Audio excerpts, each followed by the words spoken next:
內地與香港一脈相連，每個人喺自己崗位全力以赴，共創美好將來。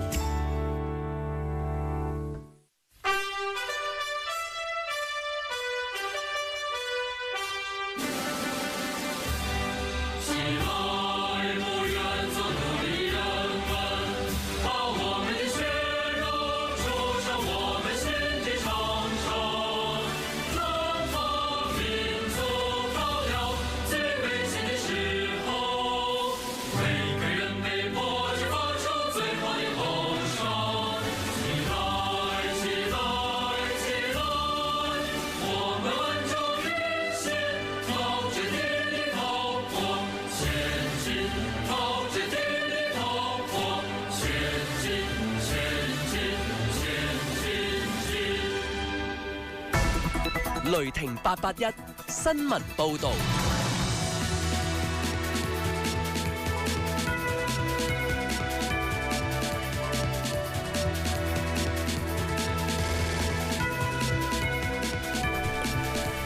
而家姚間報道新聞。